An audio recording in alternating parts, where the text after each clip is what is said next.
मनुष्य कभी तो गुरु नानक के जीवन पर फिदा होता है, कभी कृष्ण की तरफ बनना चाहता है, पर बन किसी की तरह नहीं पाता, क्योंकि मिटने से डरता है। बोलते तो है श्वास श्वास सुमरो गोविंद, पर कितने श्वास तेरे परमात्मा के निमित्त खर्च होते हैं? क्वेश्चन मार्क कल यहां तक हुआ था। इसके आगे आज क्या बोला भगवान ने? मनुष्य ने अपनी हालात इतनी अजीबोगरीब कर दी है कि जिस मन को उसको परमात्मा में लगाना था, वो मन जाकर जगत में लगा दिया। क्या बोला? जिस मन को परमात्मा में लगाना था, उस मन को जगत में लगा दिया। क्यों लगा दिया? इसलिए ये जगत परमात्मा के अंश मात्र से उत्पन्न हुआ है, लेकिन परमात्मा से ज्यादा लुभावना और आकर्षक है। इसलिए अधिकतर लोग अपना समय माया में खर्च करते हैं, लेकिन ये भूल जाते हैं कि माया में शांति नहीं है, आनंद नहीं है, ये भूल जाते हैं। और इसीलिए उनको पर कष्ट आता है। बोलते नहीं, troubles don't come if not invite them. उनके ऊपर जो परेशानी बीमारी आती है सिर्फ इसीलिए। क्यों आती है? क्योंकि वो परमात्मा को भूल करके सिर्फ माया को ही समय देते हैं। जब जीवन में गुरु आता है तो गुरु हमें समझाता है कि किस ओर तेरी मंजिल किस ओर जा रहा है। अरे तुम्हारी मंजिल है परमात्मा की तरफ जाने के लिए कि तुम्हारी मंजिल माया के लिए? जब तक जीवन गुरु नहीं आता है तो हम माया में अपना पूरा समय देते हैं और पूरा जीवन बर्बाद कर देते हैं माया में। फिर बोला,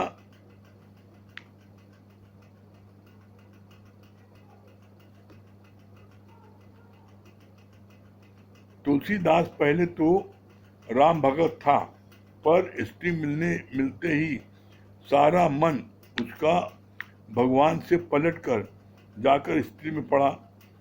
एक दिन कंगन ले आया स्त्री के लिए, तो स्त्री घर पर नहीं थी, महके चली गई बिना बताए।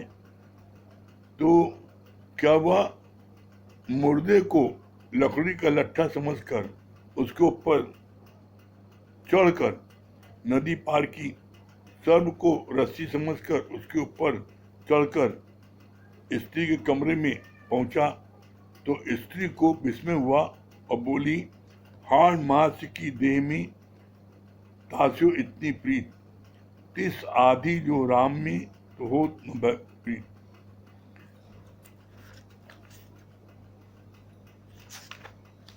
ये सुनते ही उसके अंदर ऐसा झटका लगा, तो सीधे घर से भागकर राम के मंदिर में आया और बोला, मुझे अपनी शरण में ले लो राम। स्त्री को फिर वियोग हुआ और बोली, अब वापस चलो। तो जवाब मिला कि एक बार सांप अपनी केचुल छोड़ देता है तो क्या फिर उसमें वापस नहीं आता। मेरे से भी एक बार जगत का त्याग हो गया, अब मैं वापस जगत में कैसे आ सकता हूं।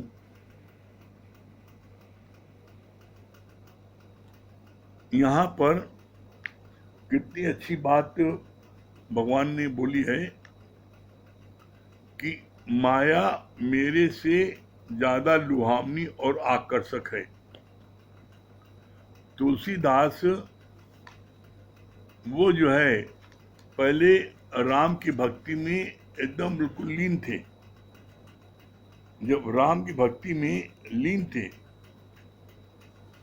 तो फिर शादी ब्याह कर लिया, और जब शादी ब्याह किया तो माया आ गई।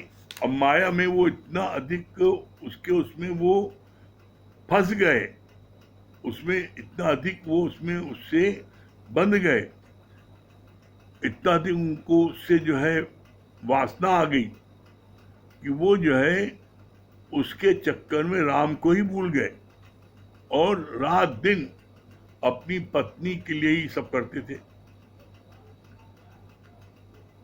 पत्नी को खुश करने के लिए एक दिन उन्होंने क्या किया कि इसके लिए कंगन ले चले, और कंगन लेके जब घर आए तो उन्होंने देखा स्त्री घर पर ही नहीं ना, तो पता लगा वो तो मैके चली गई है, और मैका उनका नदी के उस पार था, नदी के इस पार ये थे, नदी के उस पार मैका था। तो इतनी अधिक आसक्ति थी पत्नी की कि उसका इंतजार भी नहीं किया और रात में ही नदी से उस पार जाने लगे। तो अब ये देखिए इनके मन में क्या विचार आता है। नदी के किनारे एक मुर्दा था, पड़ा था, तो सोचा कि ये जो है पत्नी ने हमारे लिए ये जो नौका भेज दी है, और उस पर चढ़ करके नदी उस पार पहुंच गए। और उस पार पहुंचने के बाद में जब घर पहुंचे तो एक अजगर लटक रहा था। तो इन्होंने समझा पत्नी को मुझसे इतना अधिक प्यार है, देखो पत्नी ने रस्सा लटका रखा है अपने कमरे से, और उसको रस्सा समझ करके अजगर को थांग ऊपर कमरे में पहुंच गए। और कमरे में जब ये एकाएक पहुंची हैं और स्त्री ने देखा, इनको एकाएक देखा अपने कमरे में, तो भौचक्की हो गई, और भौचक्की हो करके उसके मुख से निकला, हाड़ मास की देह में तासो इतनी प्रीत तिस आदि जो राम में वो दम है भी, तुम इसकी आदि जो हाड़ मास में तुमने प्रीत रखी है, इसकी आदि अगर तुम राम में रखे होते तो तुम मुक्त हो गए होते। ये बात तुलसीदास को एकदम बाढ़ की तरह लग गई, और जो चुभी तो ये सीधे अपने वहां से भागे, ससुराल से भागे, आकर के राम मंदिर भाग के आए, और राम मंदिर में भाग के आकर के क्या बोले, अपनी शरण में ले लो राम, भजन गाने लगे, और वहीं उस भजन में डूब गए। स्त्री को बाद में अफसोस हुआ कि हमने बेकार भगा दिया, बेकार इसको उनको जलील किया, चलो उनको बुला लाए। और जब स्त्री गई बुलाने के लिए उनको मंदिर, तब उन्होंने बोला कि सांप ने अपनी केचुल उतार दी है, और जब एक बार सांप केचुल उतार देता है तो फिर दोबारा धारण नहीं करता। तो बोला इसी तरीके से मैंने जगत का त्याग कर दिया है, अब मैं जगत में दोबारा नहीं जा सकता। और नहीं गए, और फिर वहीं बैठे बैठे राम रमाई, और तुलसीदास जो है फिर तुलसीदास हो गए। तो बोला आप जो चाहो वो आप कर सकते हो, आपके अंदर सारी ताकत है, आप चाहो तो आप जो है भगवान को प्रकट कर लो, और चाहो तो आप स्त्री को उसमें डूब करके अपना जीवन बर्बाद कर लो। ये टोटल आपके हाथ में है। फिर कितनी अच्छी बात बोली भगवान ने, मनुष्य तो माया के पीछे अपना संपूर्ण जीवन ही गंवा देता है। गुरु के पास आते हैं और जाते हैं, पर पूरा सौदा नहीं करते। दुकान से कुछ शॉपिंग करते हो, पैसा देते हो, तो सामान का पैकेट कितना संभाल कर रखते हो। क्या ज्ञान का पार्सल भी उठाया और उसकी ऐसी संभाल करते हो कि उसको छोड़ नहीं देते। कितनी अच्छी बात बोली भगवान ने। मनुष्य अपना पूरा जीवन माया में गवा देता है, पूरा संपूर्ण जीवन माया में गवा देता है। और किसी के कहने पर गुरु के पास आता भी है मायावी व्यक्ति, तो गुरु से पूरा सौदा नहीं करता। गुरु से ये नहीं पूछता कि हमें मोक्ष कैसे मिलेगा, वैराग्य कैसे आएगा, ज्ञान कैसे लगेगा। जैसे राजा जनक ने अष्टावक्र मुनि से अपना पूरा सौदा किया। क्या सौदा किया? 3 प्रश्न पूछे थे, वैराग्य कैसे हो, ज्ञान कैसे हो और मुक्ति कैसे मिले, बस। तो यहां पर कोई भी व्यक्ति गुरु से पूरा सौदा नहीं करता, बस आता जाता है और थोड़ा सा आराम मिल गया, उसी में वो खुश हो जाता है। तो बोला इससे मंजिल नहीं मिलेगी। फिर क्या बोला भगवान ने?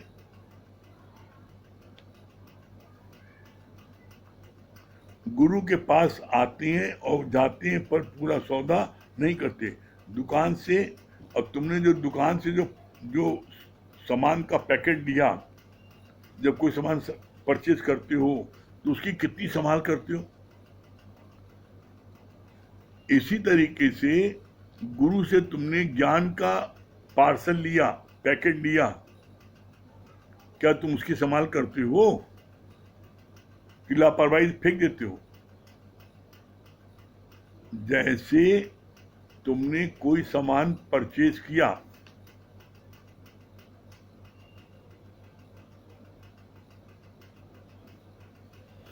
जैसे तुमने कोई भी सामान दुकानदार से परचेज किया तो उसका पार्सल तुमको जो मिलता है, क्या उस पार्सल को तुम संभाल कर रखते हो?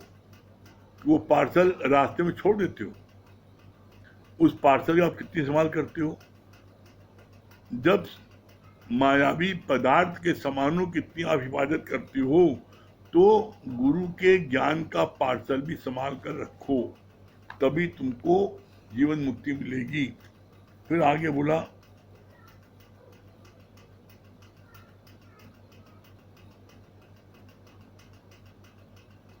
पेड़ को जितना ऊंचा उठना होता है उतना ही वो अपनी जड़ों को मजबूत करता है। ऐसे ही ज्ञान भी जितना तेरे भीतर जाएगा तेरी नींव उतनी पक्की होगी। यदि कोई मन को समर्पित करने में तू योग्य नहीं है तो ज्ञान का अभ्यास कर। कितनी बढ़िया बात गुरु ने बोली है। क्या कहा? पेड़ को जितना ऊंचे उठना होता है उतना उसकी जड़ नीचे जाती है। तो इसका सिद्धांत क्या है? इसी तरीके से आपको ज्ञान में जितना ऊंचे उठना है, जितना ज्ञान में आप ऊपर उठना चाहते हो, उतना आपको ज्ञान में डूबना पड़ेगा। और ये बात हम अपने जीवन के अनुभव से आपको कह रहे हैं। जितना जितना आप ज्ञान में डूबते जाओगे उतना उतना आपको गीता में एक एक लाइन का अलग अलग अर्थ आपको अंदर से निकलेगा, उतना अधिक आपके अंदर में आनंद की प्राप्ति होगी। जितना अधिक आप गहराई में ज्ञान में डूबते जाओगे उतना आपको उसका आनंद की प्राप्ति होगी। इसलिए कहा गया ना, जब आप समुद्र की गहराई में जाते हो तब आपको हीरे मोती मिलते हैं। ऊपर तो सिप मिलती है, ऊपर जो हीरे मोती नहीं मिलते। इसी तरह ज्ञान की गहराई में आप जब जाओगे तो आपको जो है हीरे मोती मिलेगी। इस संबंध में याद आ रहा है, गुरु जी ने बहुत अच्छी बात बोली थी। गुरु जी ने क्या बोला था? कहा कि गंगा जमुना प्रयागराज में है और सरस्वती है। सरस्वती पूरे वर्ल्ड में कहीं नहीं है, सिर्फ प्रयागराज में है। तो दिखाई नहीं पड़ती। तो गुरुजी ने से पूछा, गुरुजी सरस्वती जो है जहाँ गंगा और यमुना दोनों मिलती हैं उसको संगम कहते हैं, वो सरस्वती। तब गुरुजी ने बताया, कहा सरस्वती जो है यहाँ पर क्या हो गई, अलूप हो गई है, गायब हो गई है। तो फिर कहाँ निवास है? कहा सरस्वती का निवास संतों की जिह्वा पर होता है, उनके मुख से सरस्वती निकलती है। इसीलिए कहा जाता है संतों की शरण जाना। जब आप संतों की शरण जाओगे तो वहां पर आपको सरस्वती के जो ज्ञान प्राप्त होगा। फिर कितनी अच्छी बात बोली भगवान ने,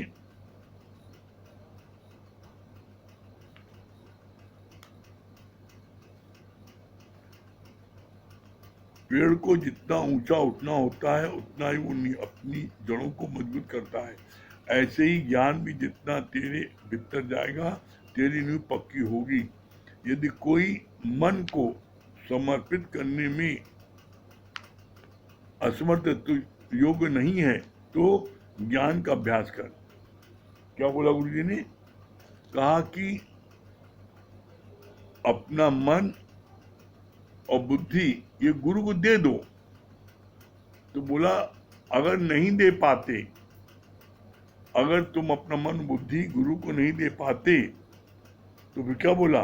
बोला कि अपने जो है कर्मों का फल अर्पण कर दो। बोला अगर अभ्यास भी नहीं कर पाते तो कर्म और उसका फल अर्पण करो।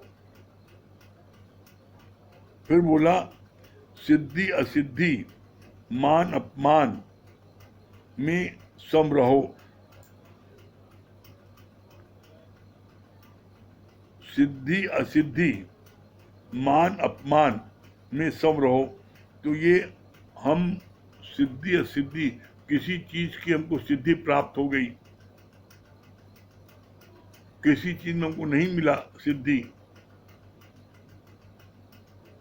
आपके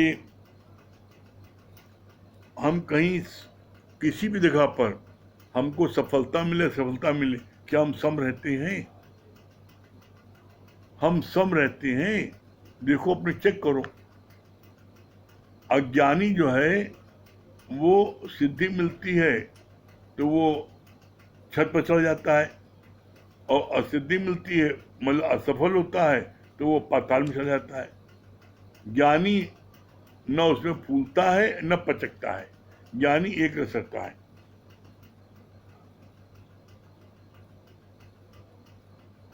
बिना मर्म जाने राम राम रटने से परोक्ष ज्ञान श्रेष्ठ है। जैसे लोग ढोलक मंजीरा बजाते हैं और राम राम राम राम राम जपते हैं, तो बोला इससे राम राम रटने से जपने से ज्यादा अच्छा है क्या है? ज्ञान को सुनना। क्या बोला?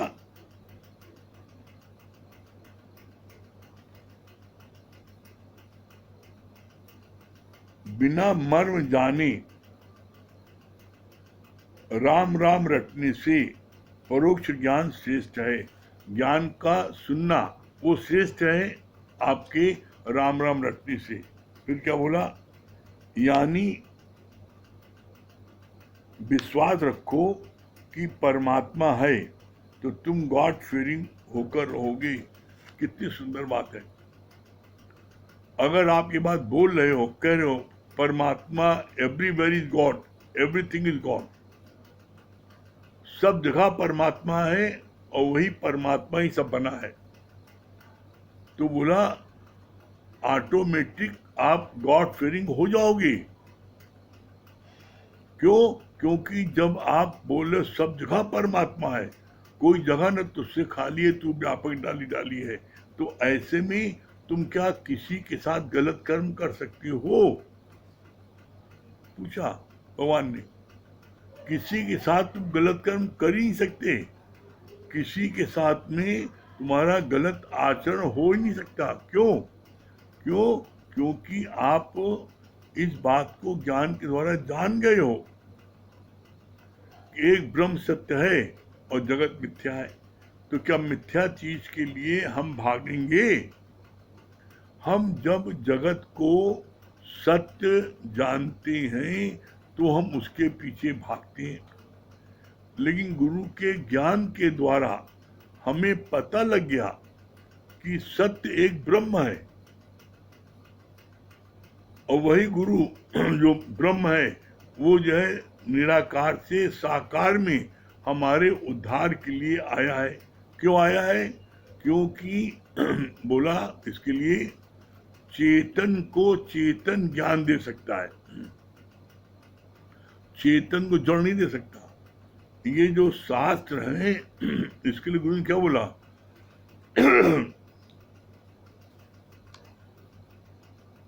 गुरु जी ने बोला शास्त्रों के लिए ये मरी हुई मक्खी के समान है। गुरु जान फूकता है, तो इसीलिए बोला कि शास्त्र जब आप कभी कठिन परिस्थिति में आ जाओगे तो उस समय आप शास्त्र नहीं पढ़ोगे, फेंक दोगे, लेकिन साकार गुरु सामने आपके आ जाएगा तो आप जो है अपनी बातों को गुरु के पास रखोगे, आप जो है फिर गुरु से भाग नहीं पाओगे। इसीलिए बोला है कि आज की धूप आज के कपड़े को सुखा सकती है, आज का गुरु हमको मोक्ष दे सकता है। पिछले की जो ध्यावे टेका कभी जिसको आंख से नहीं देखा, जिसको आंख से नहीं देखा हमें क्या तारेगा? जैसे कोई डॉक्टर बहुत अच्छा है और उसने आपको पेट के दर्द की बीमारी दवा लिख के दी है 2 साल पहले, और आज आपको पेट में फिर दर्द हुआ, तो क्या वो दवा खा लोगे? आप कभी नहीं भैया डॉक्टर फिर से दिखा ले, उससे कोई दवा दिया है, पता नहीं कोई दवा हमको फायदे करे नुकसान करे। तो आप आज के डॉक्टर से आज दवा लोगे तब ठीक होगा। ये यहाँ कितनी अच्छी बात बोल रहे भगवान कि यहाँ पर तुम्हारे को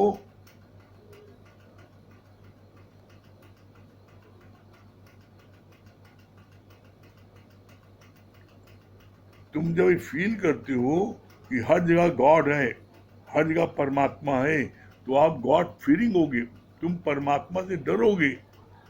भाई जब सब जगह भगवान है तो हम कैसे कोई गलत कर्म करें? तो आप गलत कर्मों से बचोगे, मेन बात यह है।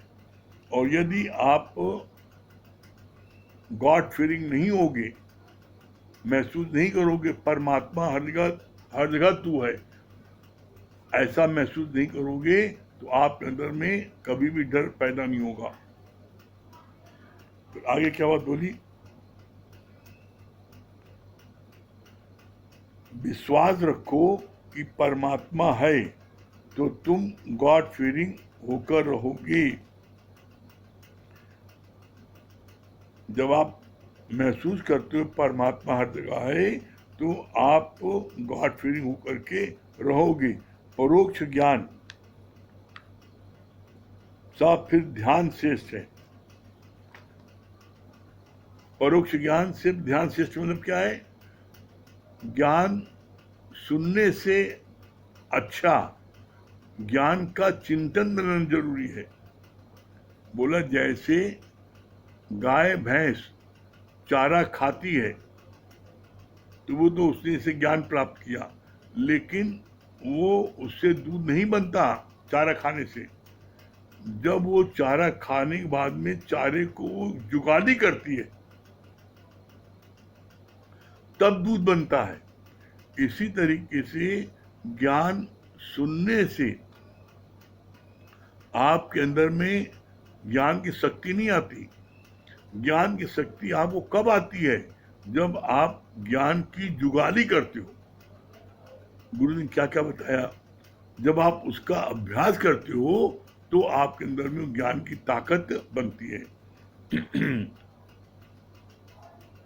यही बात यहाँ बोली भगवान ने। परोक्ष ज्ञान मतलब ज्ञान सुनने से अच्छा है, ज्ञान का ध्यान श्रेष्ठ है। फिर इन सबसे श्रेष्ठ है कर्म फल का त्याग। अब देखो, ज्ञान चिंतन मनन करने से, ज्ञान सुनने से अच्छा है ज्ञान का चिंतन मनन करना। अब इससे अच्छा क्या है? इससे अच्छा क्या बोला भगवान ने? फिर इन सबसे श्रेष्ठ है कर्म फल का त्याग। जो आप कर्म करते हो उसके फल का त्याग।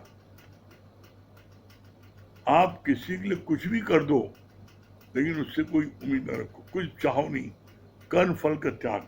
यही बातें बोली भगवान ने कि विश्वास रखो कि परमात्मा है तो परोक्ष ज्ञान श्रेष्ठ है, यानी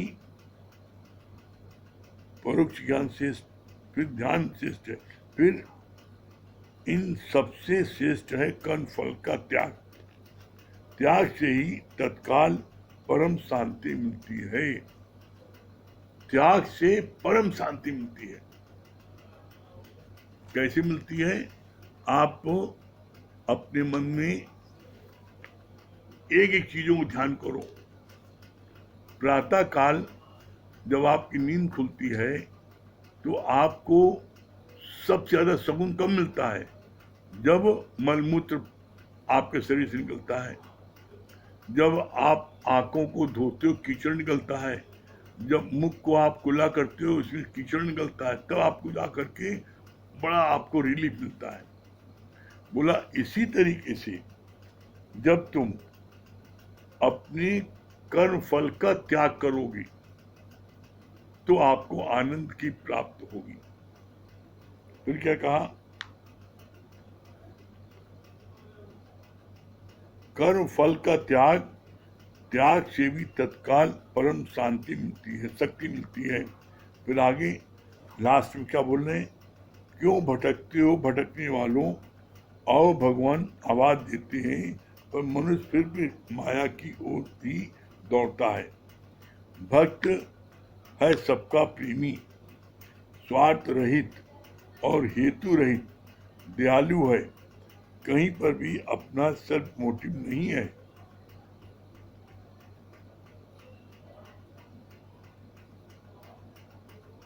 क्या बोला? कहीं पर भी अपना सेल्फ मोटिव नहीं है। किसका? भक्त का। भक्त का कोई अपना सेल्फ मोटिव नहीं है। बोला नहीं, भक्त सब प्रेमी, सब स्वार्थ रहित और हेतु रहित दयालु है। भक्ति ऐसा है तो उसके लिए क्या बोलते हैं भगवान? भक्त है सबका प्रेमी, स्वार्थ रहित और हेतु रहित दयालु है, कहीं पर भी अपना सेल्फ मोटिव नहीं रखो। गुरु कृपा तो हो रही है, तुम उससे ऊपर अंदर के खिड़की दरवाजे खोलो तो गुरु की कृपा तुम्हारे ऊपर मिल जाएगी। गुरु तो कृपा बरसा रहा है, लेकिन आप अपने खिड़की दरवाजे बंद करे हो तो कैसे आपको बारिश का आनंद मिलेगा? बोला इसलिए कहा गया है कि अपनी कृपा आपको स्वयं करनी जरूरी है। अगर आप अपनी कृपा स्वयं नहीं करते तो फिर आपको जो है क्या है, आपको आनंद की प्राप्ति नहीं होगी। जब आप क्या करते हो, अपने अंदर के खिड़की दरवाजे खोलो, कहीं पर भी अपना सेल्फ मोटिव नहीं रखो। अपना सेल्फ मोटिव हमें इससे लाभ हो जाए, हमें इससे हो जाए, नहीं, कभी भूल के भी नहीं रखना। क्यों? जब आप नहीं रखोगे और आप निष्काम भाव से सारे कर्मों का फल का त्याग कर दोगे तो बोला ऐसे लोगों के घर में मुक्ति पानी भरती है। यहां पर सबसे सरल गुरु ने क्या बोला है सारे कर्मों के कर्म का फल उसको त्याग दो तो कभी जीवन में निराशा नहीं होगी। आप जब कर्म के फल, कर्म का फल चाहते हो और वो फल नहीं मिलता तो आपको दुख होता है।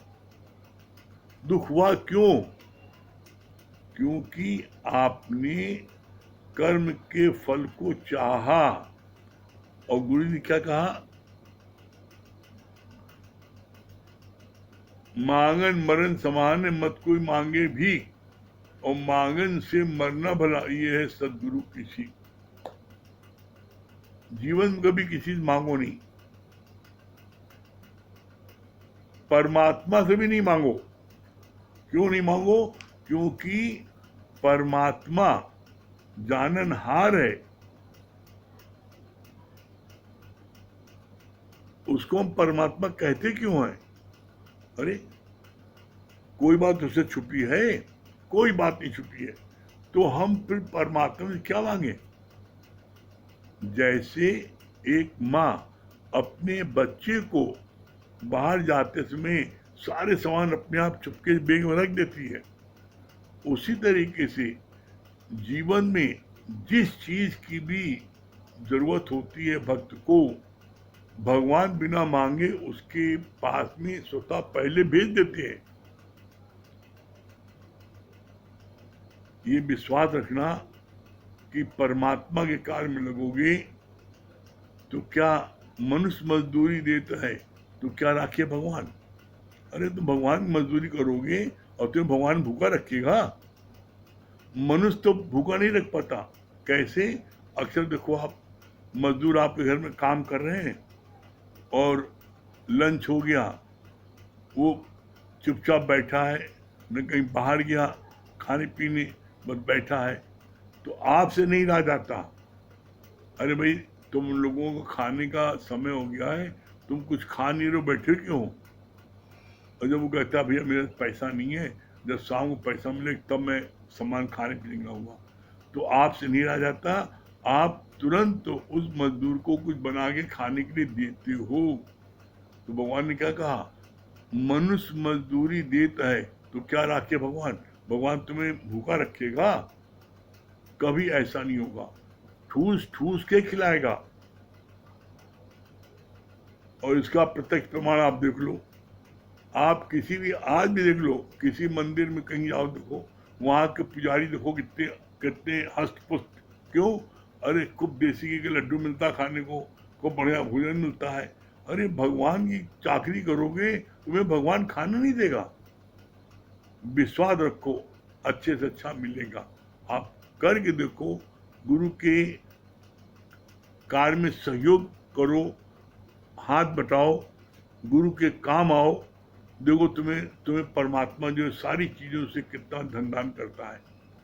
आप खुद कहोगे भगवान नहीं, बस हमें कुछ नहीं चाहिए, बस गुरु आपकी कृपा चाहिए, ऐसा आप बार बार कहोगे, करके देखो, फिर आनंद की अनुभूति मिलेगी। ठीक है? हाँ नीलू जी, इसको निकालो।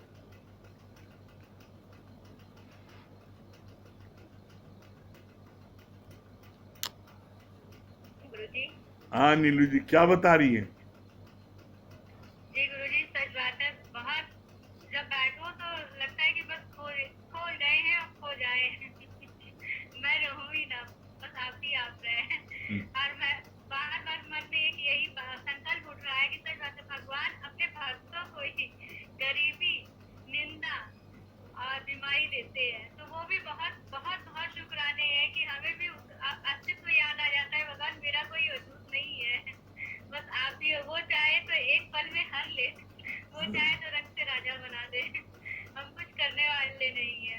हाँ। और बहुत अच्छा लगा गुरुजी जी, अभी आपने बताया कि सच में जो है हर सबसे बड़ा जो है कार्य है उसकी रजा में राजी रहना, और जो दे रहा है, और आज अंदर से यही संकल्प उठा, भगवान जो दिया है बहुत दिया है, बस अब हमें कुछ नहीं चाहिए, बस एक गुरु का दर चाहिए, गुरु के कार्य। वास्तव में इतनी अंदर से तृप्ति होती है जब गुरु का एक भी कार्य करिए, अंदर से इतनी प्रफुल्लता होती है कि भगवान तो हीरे मोती से भी कहीं ज्यादा बढ़कर है। अभी अब सुबह से हम महसूस कर रहे, सुबह से हमको लग रहा था हम बहुत बीमार है थोड़ा सा, लेकिन अब बैठे बैठे लगता है मेरी बीमारी कहाँ चली गई हमको पता ही नहीं। तो ये गुरु चलिए भजन सुना दिए।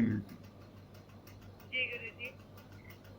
गुरु ब्रह्मा गुरु विष्णु गुरुदेवो महेश्वरा गुरु साक्षात् परब्रह्म तस्मै श्री गुरुदेव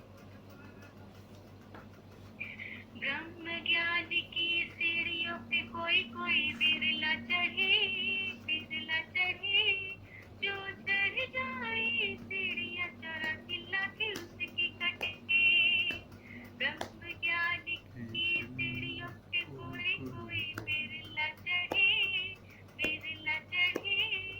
जो चढ़ जाए सीढ़ियाँ 84 लाख उसकी कटे मिला मानुष का दिया निमोना मैंने भांति बीच को रोना मिला मानुष का दिया निमोना मैंने भांति बीच को रोना सतगुरु ने कृपा करके विवेक का ताला खोला सतगुरु ने कृपा करके विवेक का ताला खोला कि माटी से कंचन करे माटी से कंचन करे जो चढ़ जाए सीढ़ियाँ 84 लाख उसकी कटे 84 लाख उसकी कटे ब्रह्म ज्ञान की सीढ़ियों पे कोई कोई बिरला चढ़े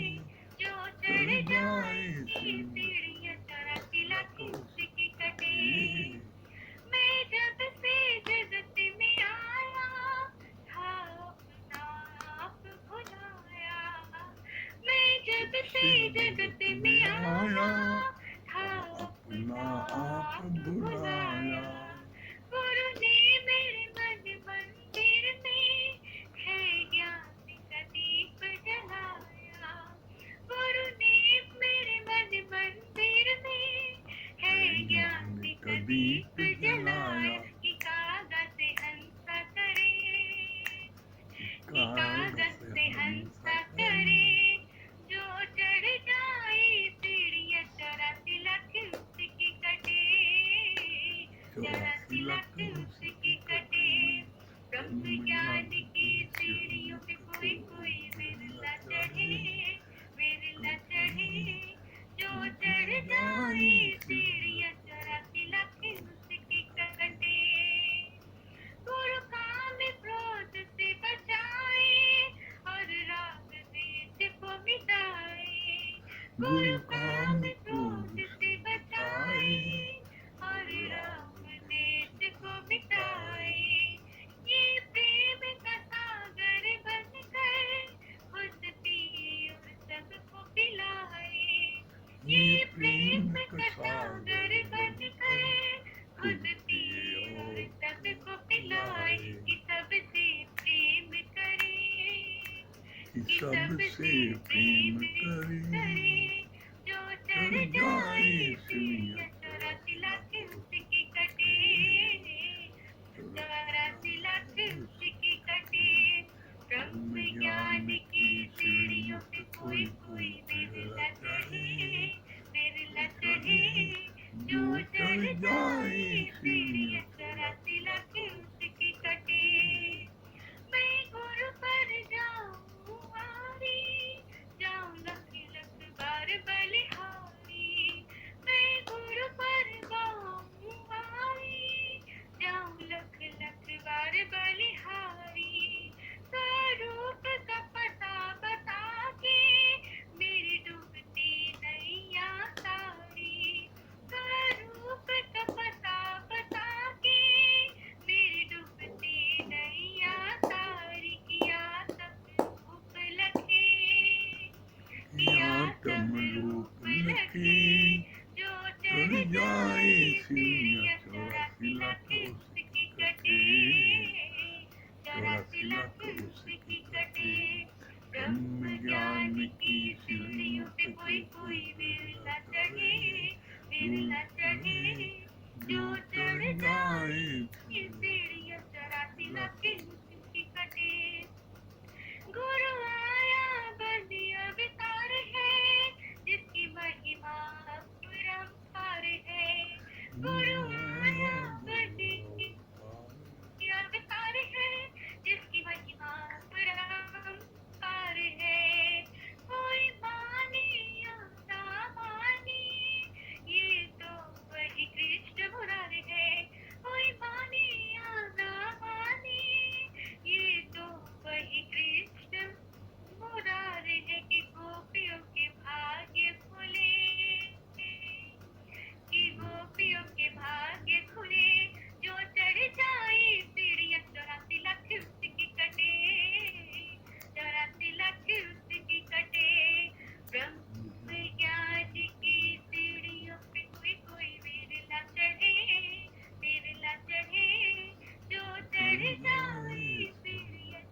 बहुत सुंदर। हाँ श्याम भैया।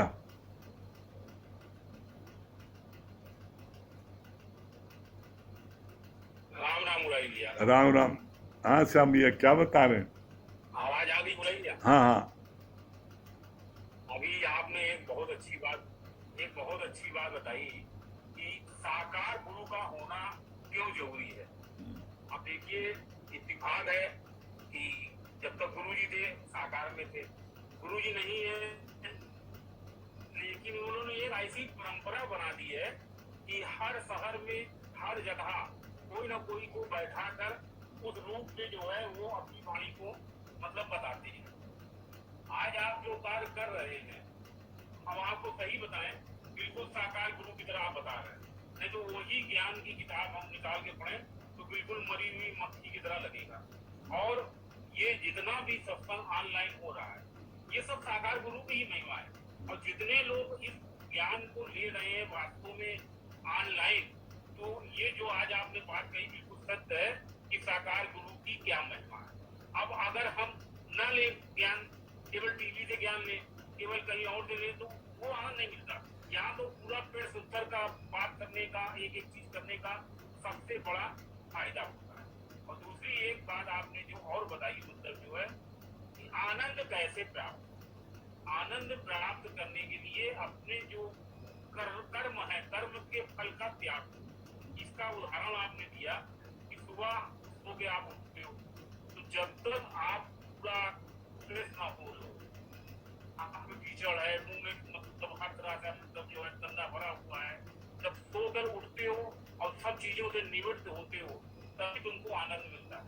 उसी प्रकार से जितने भी कर्म हैं, इन कर्मों के फल का जब तक त्याग नहीं हो पाएगा, कोई भी फल हो, लेकिन सबसे बड़ा कर्तव्य तो आपने ये बताया कि अपने मतलब जो भी कर्तव्यों का मतलब जो फल है।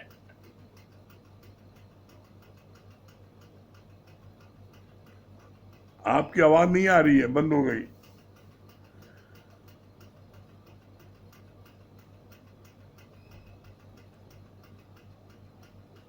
श्याम भैया आपकी आवाज नहीं आ रही है। चलो अच्छा चित्रा जी।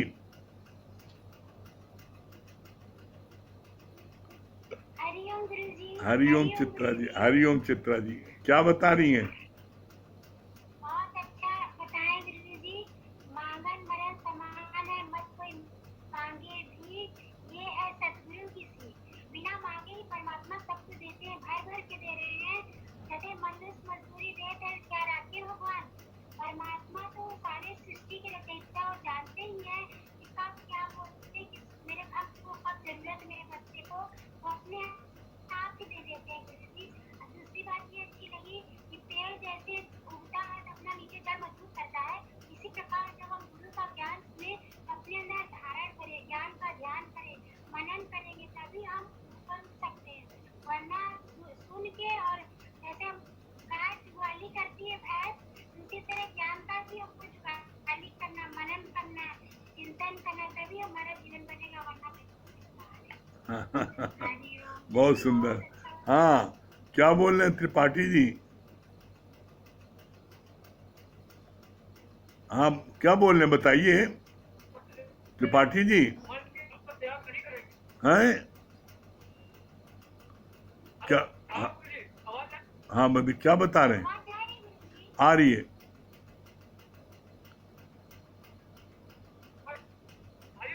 हाँ हरिओम। और क्या तुम्हारी चिवड़ी अपनी इज्जत देती, मैं तो पूरा ब्रह्म अगर चाइना न होती भी। हाँ बहुत सुंदर। नरेंद्र भाई हरिओम गुरु। हरिओम।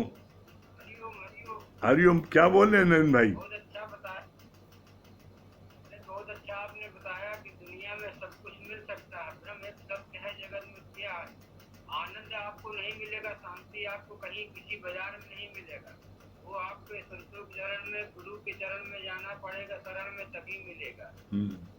बहुत सुंदर। सरस्वती वाला भी आपने जो बताया, संत के मुख में है सरस्वती बची। हाँ गंगा जमुना में प्रयागराज में। हाँ बहुत सुंदर। हाँ हाँ दिनेश भैया हरिओम। हाँ, क्या बोल रहे दिनेश भाई? बहुत अच्छा गुरु जी ने बताया कि अगर हम सभी जगह परमात्मा का दीदार करते हैं, ईश्वर मानते हैं, तभी हमारी समस्याओं का समाधान होगा। और दूसरी बात यह भी आई कि त्याग में ही मतलब संतोष है, त्याग में ही आनंद है। हाँ। जब भी हम किसी कोई विचार भी चलता अगर उसको त्याग देते हैं तुरंत आनंद में आ जाते हैं। ये बात गुरु की बहुत अच्छी लगी। हाँ, हाँ, पीछे बिट्टो रानी खड़ी है। प्रणाम बिट्टो रानी। आप पीछे बिट्टो रानी खड़ी है।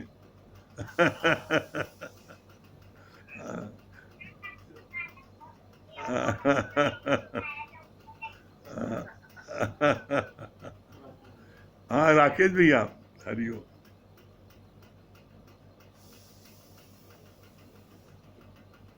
हाँ राकेश भाई, हाँ प्रणाम भैया। प्रणाम। क्या बोल रहे हैं राकेश भैया? आपने बताया कि जब हम गुरु के कार्य में लगे रहेंगे तो ऐसा हो नहीं सकता कि हमको किसी चीज की कमी हो, हम्म, बल्कि और गुरु जो है हमको भर भर के देगा, हम्म, इतना देगा कि हमको रखने की जगह नहीं रहेगी। इसलिए हमको गुरु के कार्य में सदैव रहना चाहिए और उस पर हमेशा विश्वास रखना चाहिए कि वो हमेशा हमारा ख्याल रखेगा। बहुत सुंदर। हाँ गुप्ता जी,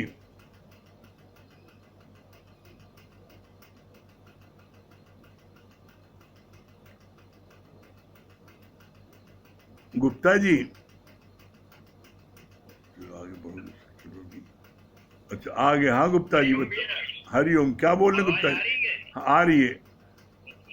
क्या बता रहे हैं? की बात है कि पैसे से सब कुछ मिल सकता है, आनंद और शांति नहीं मिलेगा। आनंद शांति गुरु के चरणों में मिलेगा। हाँ, बहुत गुरु के सुंदर, बचनों में मिलेगी। बहुत सुंदर। हाँ मंगल भैया, हरिओम गुरु जी। हरिओम। बहुत अच्छी बात लगी कि हम आए थे परमात्मा प्राप्ति के लिए। अगर माया में फंस जाते हैं, अगर जीवन में कोई लक्ष्य आती है, तब गुप्ता जी का बार। गुरु की याद आती है। हाँ इसलिए तुम बहुत अच्छे हैं कि कम से कम परमात्मा के नजदीक रहते हैं। हाँ बहुत बहुत सुंदर। हाँ संजीव पापा मऊ, ब्यूटी पार्लर। आवाज आ रही है? हाँ हाँ, आवाज आ रही है? हरिओम। बहुत अच्छा लगा गुरु जी। जब तक बहुत सौभाग्यशाली हम लोग को ऐसा साकार मिला है। इतना अच्छा लगता है कि मतलब इतना अच्छा लगा कि गुरु हमारे लिए इतना मेहनत करते हैं, तो हम अपने आप को चेक करें कि हम अपने जीवन में कितना लगा रहे हैं। और जब तक मनन चिंतन नहीं करेंगे तब तक अपना फायदा नहीं होगा। और अच्छा लगा कि जब तक इस सरकार के गुरु न मिलेंगे तब तक हम लोगों का जीवन कभी वो ना होता। सरकार का गुरु मिले इसलिए हम लोगों का जीवन में, बाकी तो चाहे जितना शास्त्र पढ़ ले चाहे कुछ भी, उससे कोई फायदा नहीं होता, उससे मरी मक्खी की तरह दिखता था। बहुत अच्छा लगे गुरु जी। हरिओम हरिओम, हरिओम। बहुत सुंदर। हाँ राम प्रकाश भैया, हरिओम भैया। हरिओम। क्या बोल रहे हैं राम प्रकाश भैया? सदगुरु एक और शुक्राने भैया, आपने कितना अच्छा बताया कि सांप एक बार अपना केचुल छोड़ देता है तो उसमें दोबारा नहीं जाता है। तो तुलसीदास जी ने कितना अच्छा बताया कि अब मैंने सांसारिक कार्यों को, माया को छोड़ दिया है, अब मैं सिर्फ राम के ही शरण में रहूंगा। जो आदमी सांसारिक कार्य को छोड़ के गुरु की शरण ले लेता है, भगवान की शरण ले लेता है, शांति और आनंद उसी के पास रहता है। और कितना अच्छा आपने बताया कि रिद्धि सिद्धि के लिए जो बताया आपने कि मान अपमान में क्या हम सम रहते हैं। यदि हम सम नहीं रह पाते हैं तो हम अपने जो भी कर्म कर रहे हैं उसके फल को गुरु को अर्पित करते हैं। जब हम उसके कर्म को, फल को अर्पित कर देते हैं तो फिर हमें कष्ट नहीं होता। आपने बहुत अच्छा बताया, फिर हमें दुख नहीं होता है। फिर वो गुरु जाने, उसका काम जाने। बहुत अच्छे, बहुत अच्छी बात लग रही थी, बहुत बढ़िया, शास्त्रों की जो बात लग रही थी। हाँ बहुत अच्छे, बहुत बढ़िया। मिनी मालविया, हाँ भैया प्रणाम। प्रणाम। हरिओम भैया। हाँ हरिओम। क्या बोल रही है मिनी मालविया? हाँ भैया ये बात बहुत अच्छी लगी कि किसी से मांगना नहीं चाहिए, लेकिन बिना मांगे ही मिल जाता है आपकी कृपा से। कितने कष्ट में क्या दे रहा, कौन दे रहा, ये तो पता ही नहीं चल रहा है। अब जैसे ये भी हमको लाला के लोग दे दिए पैसा, हम कह रहे हैं बहुत खर्च हो रहा है। ये मेरे गुरु की कृपा है। हम वहाँ बैठे भी थे, आपका गुणगान करे थे, कहते हैं ना कि अपने गुरु का गुणगान करो तो सब काम हो जाता है। तो सच में आपकी कृपा से वहाँ हम सबको बता रहे थे कि हमारे गुरु की कृपा तो करो तो कोरोना पे आए सबको तो यही बस हम बातें कर रहे थे कि हमारे गुरु की कृपा सबको फोटो चलिए, समय हो रहा है, हरिओम जाप कर लें, हैं मिनी जी, हरिओम जाप कर लें। कल सुबह 8 बजे फिर हम लोग मिलेंगे। कल सुबह सत्संग का समय 8 बजे है। ओम को जाप कर लें 3 बार।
सही प्रेमी हरिओम, राम राम।